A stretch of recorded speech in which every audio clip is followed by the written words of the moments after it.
Welcome student. हम network simplification या capacitance की मेथड को सीख रहे थे कि आखिर किस तरह से इक्विवेलेंट मेथड कैपेसिटेंस निकाला जाए। देखिए सिंपल क्वेश्चंस के कंप्लीट होने के बाद में अब हम और बेहतर तरह से और आगे किस तरह से कॉम्प्लेक्स सर्किट को सॉल्व किया जाए ये सीखने वाले हैं। आइए शुरुआत करते हैं छोटे छोटे क्वेश्चंस को लेकर।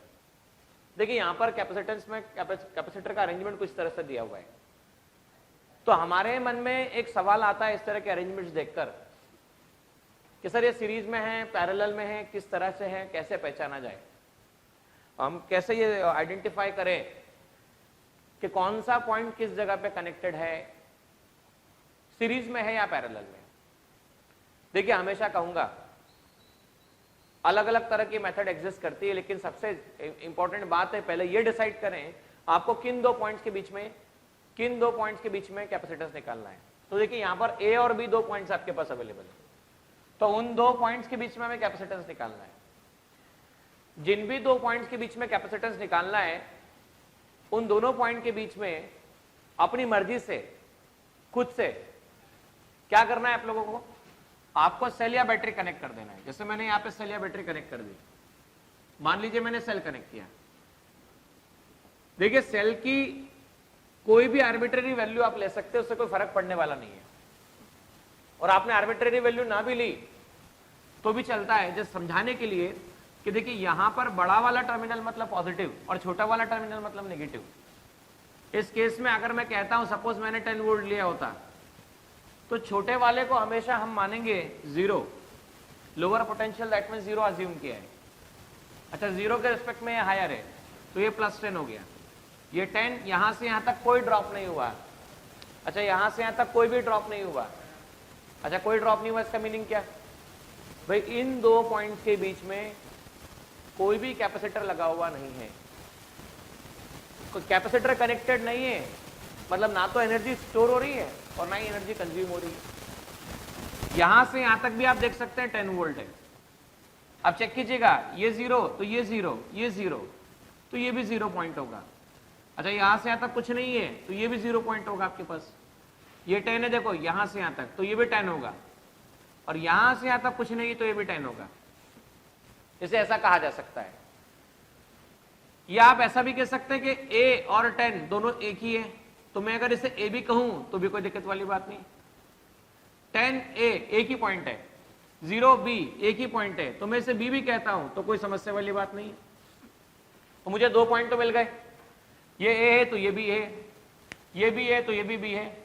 अब मान लीजिए मैं इसे कहता हूं C और मैं इसे कहता हूं D, तो आइए देखिए हमारे पास में 4 पॉइंट्स हमको मिल चुके हैं। ये A है, ये आपके पास में बीच में इंटरमीडिएट पॉइंट C है, ये D है, और ये आपके पास में लास्ट पॉइंट B है। आपने सेल या बैटरी कनेक्ट किसमें की है, तो सेल और बैटरी A और B के बीच में कनेक्ट की है। सेल का कनेक्शन A के बीच में किया है। अब चलिए A और C के बीच में कैपेसिटर है C। वापस से देखो ये रहा A और ये C, इसके बीच में क्या है, तो ये कैपेसिटर आपके पास में C है। C और D में चेक कीजिए, C और D, तो C और D हमारे पास में C और B ब्रांच के बीच में अवेलेबल है, और B और D ब्रांच के बीच में अवेलेबल है।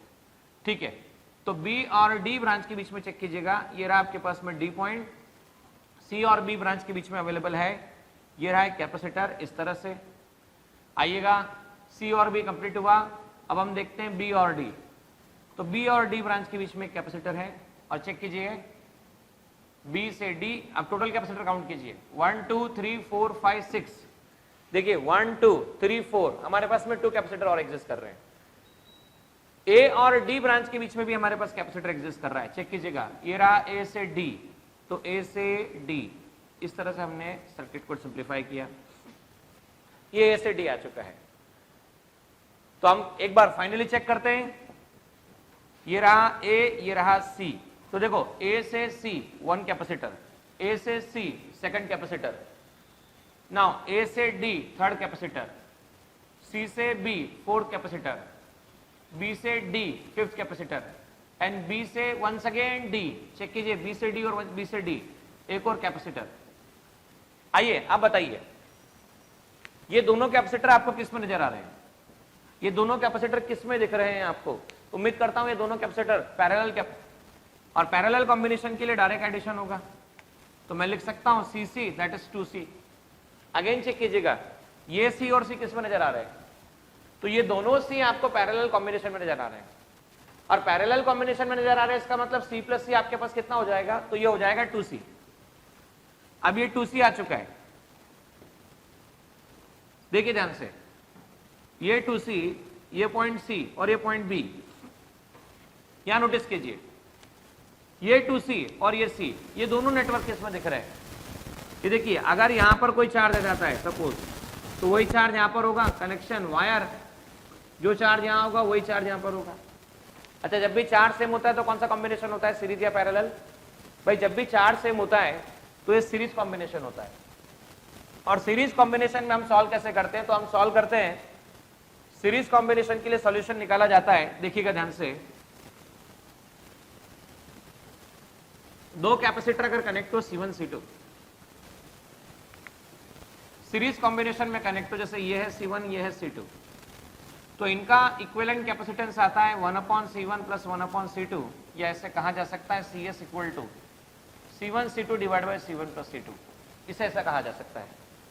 अब देखिए स्टूडेंट, C1 C और C2 2C है, तो C multiply by 2C divide by C divide by 2C, तो ये आ जाता है total equivalent combination 2C square upon 3C, C से C कैंसिल हुआ, ये आंसर आता है 2C/3।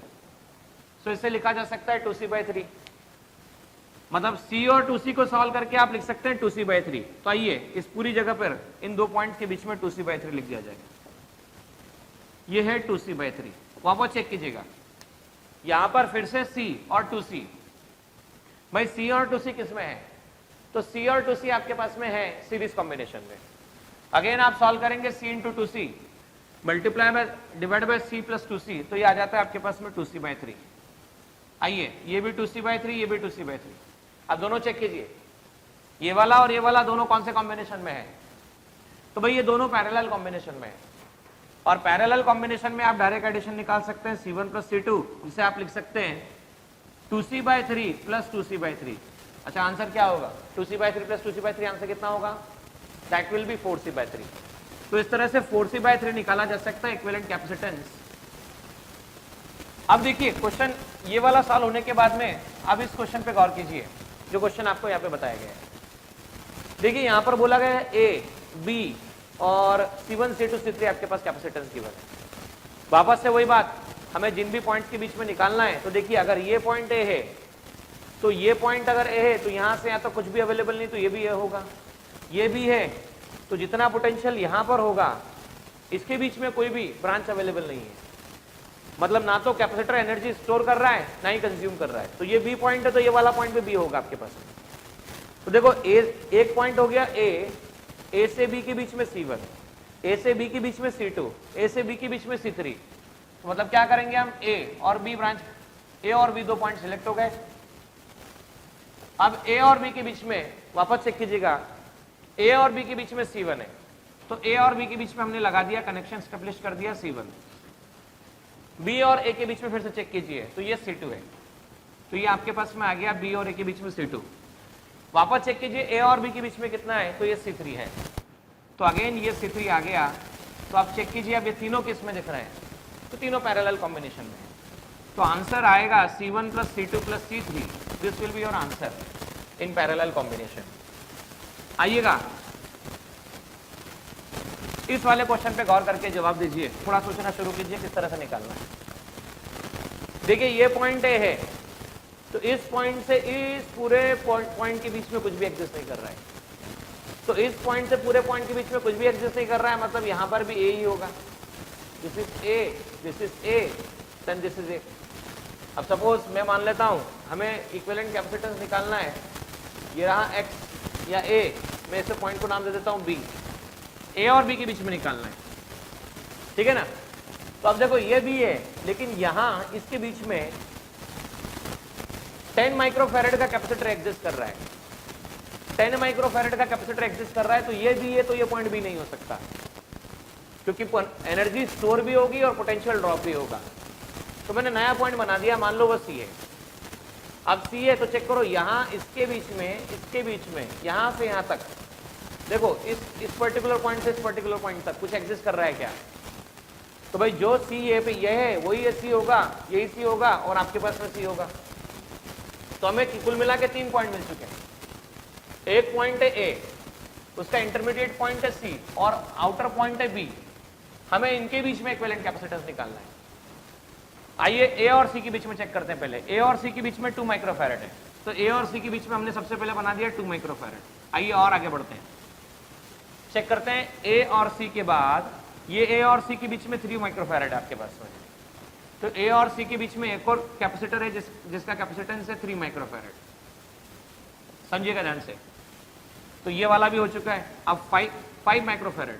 तो ए और सी के बीच में कितना है? 5 माइक्रोफैरड है। ए और सी के बीच में आपके पास है 5 माइक्रोफैरड। अब आइए बी और सी की हम बात कर रहे हैं। तो बी और सी के बीच में कितना है? तो बी और सी पॉइंट के बीच में 10 माइक्रोफैरड है। अब यहां नोटिस कीजिएगा ये तीनों पैरेलल में है। तो 5 + 2 7, 7 + 3 10, 10 माइक्रोफैरड और 10 माइक्रोफैरड। अब चेक कीजिएगा ध्यान से, ये दोनों सेम है। और कौन से कॉम्बिनेशन में दिख रहे हैं आपको? तो ए और बी दोनों कैपेसिटेंस की वैल्यू सेम है और दोनों सीरीज कॉम्बिनेशन में नजर आ रहे हैं। तो 1/CS = 1/10 + 1/10, दैट इज 2/10 और 2/10 को आप 1/5 लिखते हैं। तो CS that will become 10 microfarad. मतलब मैं सीधा सीधा कह सकता हूं अगर सीरीज कॉम्बिनेशन में इक्वल वैल्यू एग्जिस्ट करती है, अगर सीरीज कॉम्बिनेशन में इक्वल वैल्यू एग्जिस्ट करती है तो आंसर जस्ट हाफ आता है। यहां से हम ये कंक्लूड कर सकते हैं। तो हमने ये सीखा कि भले हमें कनेक्शन प्रॉपर तरह से डायरेक्ट गिवन ना हो तो भी इनडायरेक्ट कनेक्शन को इंटरप्रेट कैसे किया जाए।